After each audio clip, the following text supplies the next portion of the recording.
Dylan Berry, who I met you about, I think it was like 2 years ago at Byron and Trisha's house for Trisha's 50th. And, you know, you just meet people in LA and it's all of a sudden it's like a magnet. You find the people who really mean something to you. And we've carried on a really cool friendship for the past 2 years. And your wife is awesome. You got great kids. So in LA, there's always a gem, right? There's always a gem out there. But tell us about you, Dylan. Like, what's going on in your world? Well, currently I'm sitting on my balcony because I'm back in Isolationville, you know. Yeah.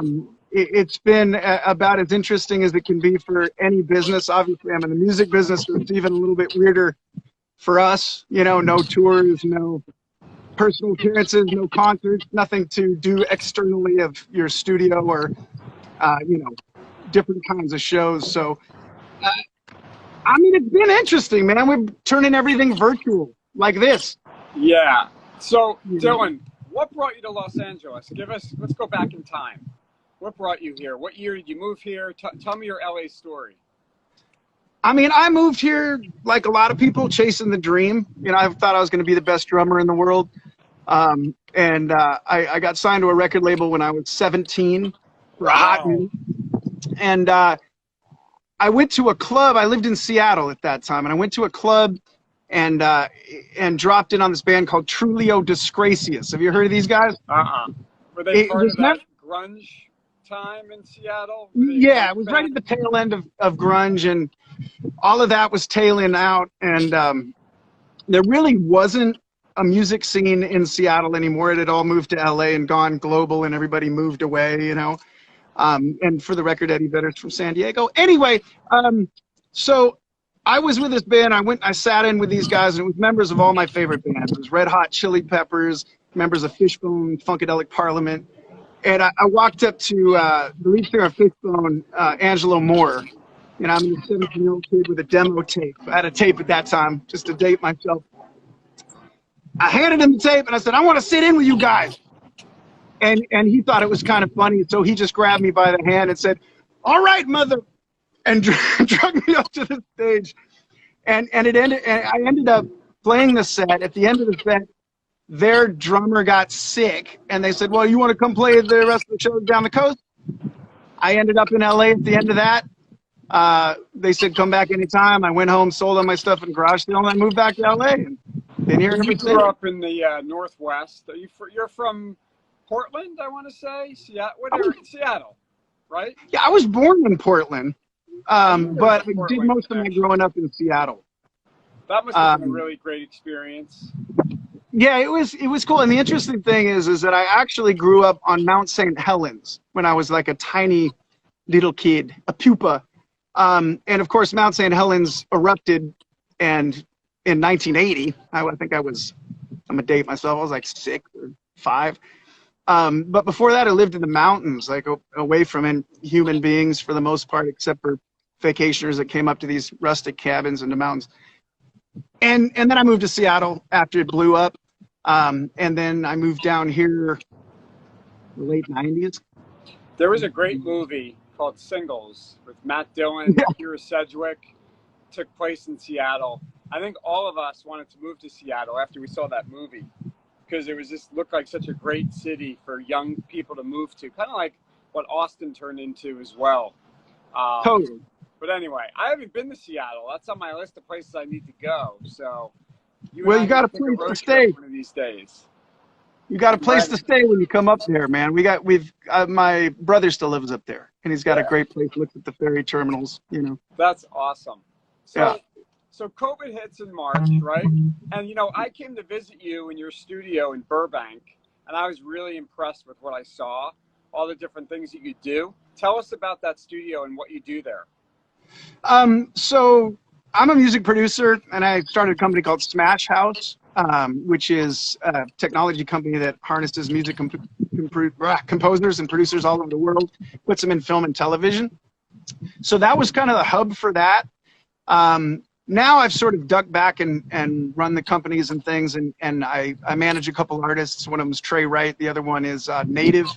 And Trey really runs the studio, and and mostly pays for it at this point too. So I go in there when I want to do my projects or I'm producing a song, but it's, you know, I'm more That's involved in other amazing. people's careers at this point. Yeah.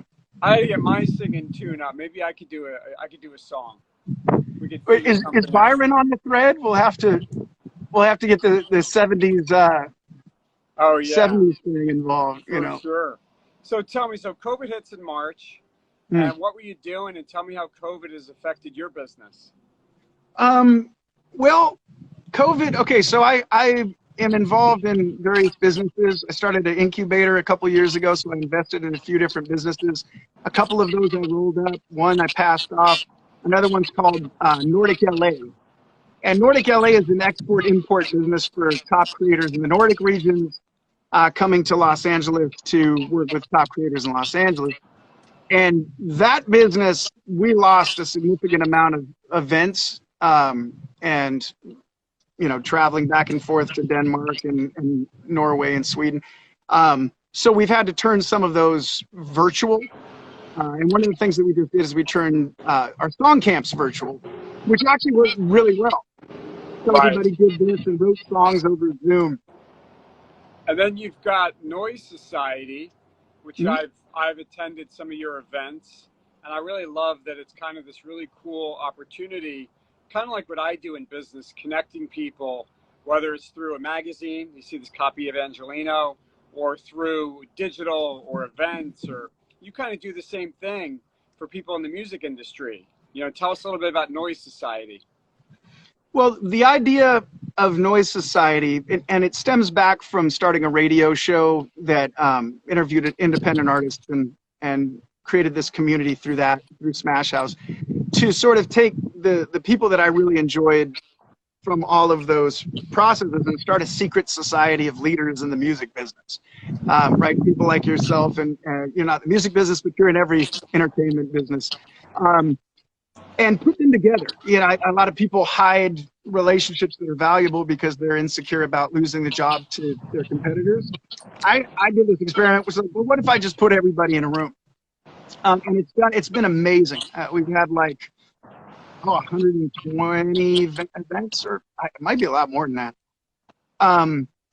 And bringing everybody into Noise Society, you get all of these great minds and people at a certain level of accomplishment. Then you get all the young talent that's really good, and everybody just starts doing things together. But it's been cool. I remember coming to one of your events at the Viper Room, and also what I love about what you do, Dylan, is you actually give people an opportunity to get their voices heard. Really, you know, you give these musicians an opportunity to take stage so that everyone can hear what they have to say, you know, what they're singing and what they're doing. I think it's remarkable. Who are some of the people that you're most proud of? Well, I mean, I obviously work with a lot of musicians, and I've hung my hat as a manager on 2 of them. So I'm most excited about Trey Wright's career and Native's career at this point. And the beautiful thing with Trey Wright and Native is they work with many great independent artists. There's some great artists out there. I mean, even some of the new ones that are coming to. I see Effie Pacero just joined. Effie is one of them. You saw her sing at that show with Native. Oh, Effie's amazing. And mind-boggling talent, right? Yeah. You know, I would say Finley is a great artist to check out. Trips as a new artist that I just met who's amazing. Kaylee Ray is amazing. There's so many. It's art. Sadakoi is a band that I love. Another artist that is really doing well right now is J Ham, and I think everybody should check out J Ham. He just did a song called Backstreet and Banjos. What is that? Backwards and Banjos. All right, well, you gotta check it out. So. But Dylan, obviously the world has changed, right? We can't go to concerts, we can't go to nightclubs, we can't go. Where do you see the music industry going right now, and what kind of precautions are you guys all taking during this time? Well, the interesting thing is if you look at the arc of income from the music industry, and especially for the publishing side, it's really diminished in some ways, but streaming has really almost taken revenue back to where they were in the late 90s for the music industry. Napster hit, and now it's coming back to a point where you can make a lot of money, but it's really more in the hands of independent artists now. And I really love that. And I think that with all the new technology we have, things like this and things like you giving me a platform to talk about these people is amazing. And people can really launch their own careers. So I think the industry can live virtually in many ways. However, a lot of people suffer from not being able to perform and tour, and that's the significant portion of that income stream. So where do I see it going? I think that two things will either happen. Either we get this COVID thing under control or we don't quite. And my guess is we don't quite. So we have to adapt to have different ways of consuming events. And it's not all digital. It has to be in person, but we have to have different ways of dealing with it. I don't know if that's everybody wearing a Bane oxygen regulator to go to a concert. I don't know what it's going to be, but I think there's a lot of evolutions happening right now that we'll start to see come to light in the next few months to years that allow people to get back to some semblance of normal if there isn't a cure. But I think the great thing about music, obviously, is it takes people away from their everyday issues and problems. And obviously, with so many people being sick and people dying and people out of work, we all need music to kind of get us through our days, right? So if there's ever anything positive to come out of what you do for a living, Dylan, is you provide like something beautiful for people to enjoy their lives much better. So no matter what medium they're hearing it on, the fact that it's there, you've got all these great talented artists. I think that's a gift within itself. We all need music, you know? I think that's awesome. What you're doing. Thank you, man. To the world. I am so humbled on a daily basis by the amount of creativity and energy and love that these people put into the world. I mean, I feel like we're all this global family. I feel like there's a lot of issues right now you and I have talked about off camera that music really brings people together. It can help unite people, right? And there's a lot of division right now. So if I look at where the future of, not even the future, if I look at the way that music's turning right now, it's getting more real. There's less about champagne and, limousines. It's more about like, what can we all do to use the assets we have to make the world better and our lives better? Yeah. I wonder during this time, and obviously like during the Vietnam War, there was certain my son did a project once where he had to figure out how many times the word love was used in music from 1963 to 1975, the Vietnam War. How do you think music's going to change during COVID? Or what are artists doing right now? They're all kind of practicing and thinking of new ideas, but what do you think the world is telling these artists to write about right now with the lyrics? Well, I think that art is a mirror of our lives and our experiences. I think a lot of people are going through really hard times right now. There's a lot of people that aren't making money, that lost their jobs, that are living in one-bedroom apartments and can't leave because they're suffering to make music for people that underpay them. And, quite honestly, making a living in music is the only thing I think that's harder than that is maybe being a stand-up comedian or an actor. And the only reason I say an actor is that you can actually make money with music and not ever have to talk to a human being, whereas, actors have to get up and go out there. So I don't think the future is dismal. In fact, I feel like we're getting back into a time like we were in the 60s and 70s when really good timeless music came out because it meant something to you. It wasn't just like, how can I sound just like what was a big hit on the radio? It was like, I want to say something that matters, and I want people to really feel it. Yeah. And I think that's kind of a cool evolution. I'm sick of the I don't know if I can swear on here, but I'm sick of the B stuff. You know what I mean? Like, kind of this someone wrote quarantine music vibes. I love that because it really defines exactly what we're talking about. I think it's great. Well, I'm actually doing a project right now that I think is really cool. It's called 100 Bars. And what I'm doing is I'm giving musicians all over the world 16 bars in a song until we reach 100 bars. And that's volume 1. And then the Wow. next one's volume 2. And it's like a back-to-back thing. And it's not just rappers, you know, though it's a good median for that, right? And people are speaking their minds. And it's a social canvas of what we feel as musicians right now. And I think it's Very really loud out here. important. I apologize. I didn't realize how loud it was going to be. Sirens and motorcycles. I thought you were just cooking up a steak back there, man, with a jackhammer, right? No, my burgers are in the fridge marinating. So those are next. It's funny. So what have you been doing like on a personal level during the quarantine? You reading any good books? You cooking any good meals? Tell us what's going on in the Berry household. I mean, you know, HelloFresh has been saving our lives. We've turned into master chefs because, you know, they tell us what to do. You know, I'm doing like a lot of people. I'm drinking too much. I'm eating too much pizza. I play Fortnite with my kids for 4 hours a night. You know, really responsible, good stuff that adults should be doing. I don't know if I'm the most inspirational person to talk to about that. I'm actually trying to figure out how to go surfing more and be a little bit. You know, I like many people thought this was going to be maybe or delusionally so thought it would be short term. And so I said, I can just kind of for a few months. But this now turning 5 months, 6 months. It's like, maybe I should stop eating the pizza because it's kind of taking an effect on my gut. You know what I mean?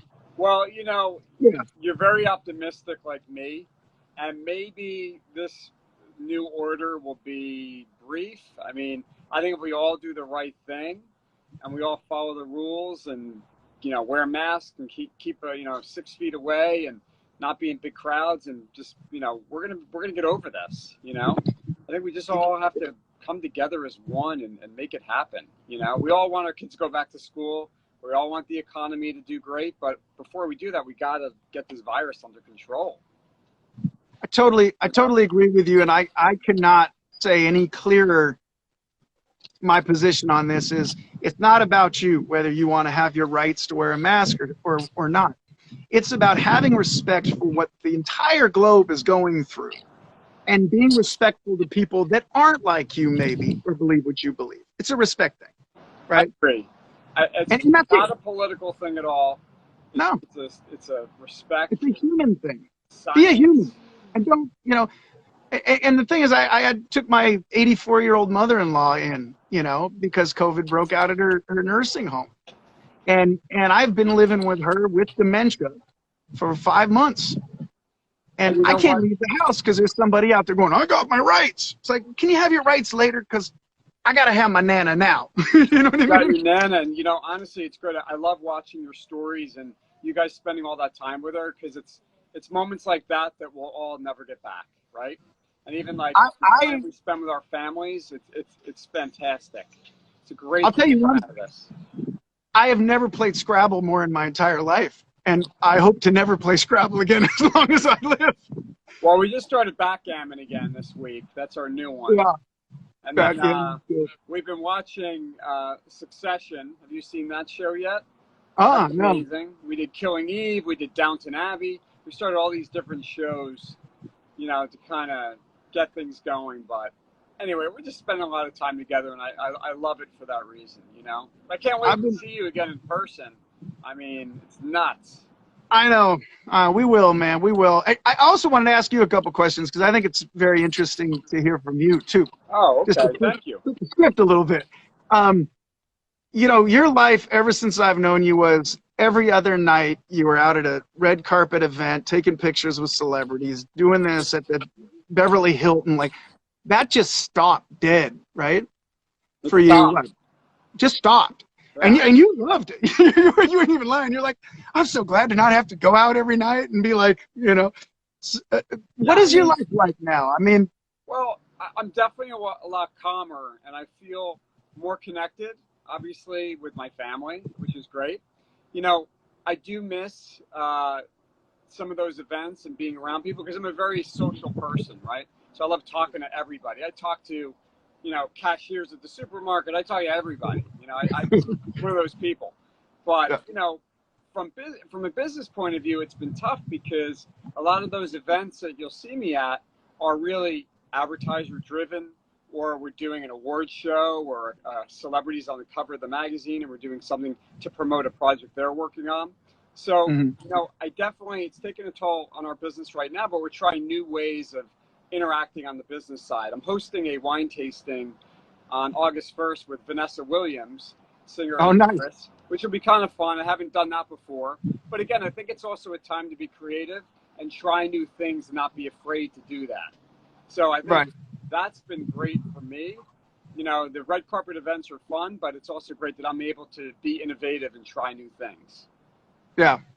Well, and you're really doing that. I mean, you're also, you know, I feel honored to be on here. I know we're friends, but I'm honored that you have me on the show. And I think a lot of people in Los Angeles are very happy that Angelino Magazine brings art and culture to the public.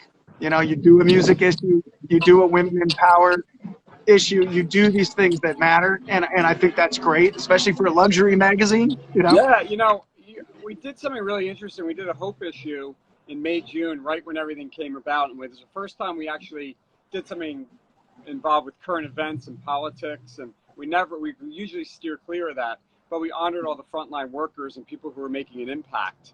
And Mr. Brainwash did our cover. And honestly, I was so proud of our team really coming together to do something really remarkable. And you know what, when you think of ways to bring everybody together, great ideas come of that. So we're going to continue to shine and do those types of things on the modern luxury front with Angelino and Riviera and LA Confidential. So, you know, I'm thrilled to give that back to the community, you know? Well, and I think you're a good balanced voice for the community, you know, not to be over eager with my compliments, but you're a good voice for the community. You said things that could be seen as controversial, but they needed to be said, and I'm proud of you for that. Oh, thank you. We heard it. I wear my heart on my sleeve. Sometimes it gets me into trouble, but I think I'm a pretty honest person, and I think people respect that. And that's just how I was raised and who I am, you know? And hopefully my 14-year-old son will take that with him. You know, you've got a little boy and you got a little girl too. How are they holding up?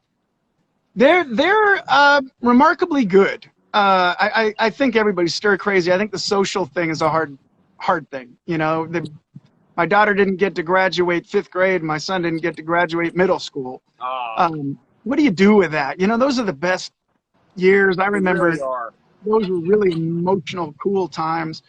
So it's really sort of sad. It is. So before we go, the one thing I love about you, Dylan, is you've got a great variety of hats, right? So I'm sporting. I want to show you what I'm gonna sport. This is there you go. A kind of paper boy hat. Do you have one like this? There you go. That's like a Boston Slugger, like, you know what I mean? Like, don't come to my hood like this. It's good. Dylan Berry, you're a great guy. Thanks for spending some time with us this afternoon, and keep on doing what you're doing. Thanks for being my friend, and thanks for providing great music for people to enjoy and great conversation. Ditto, man. Thanks for being here, pal. Appreciate you too, and I appreciate everybody for tuning in. I saw Soul Dog up there in Seattle. What up, Soul? What a good turnout today. We got all your peeps are on here. That's right, man. On here too. That's right. Florina, you got Maria. My wife. In there. Florina. Everybody. That's my mama. What up, mom? Yeah. That's my sister. Look, we got the whole fam on there. See? Right, I'll send you this video as soon as I upload it. See what up? Okay. Peace. Chris, thank you, bro. I appreciate you. You got it. Take care, man. Happy Saturday. Okay. Bye-bye.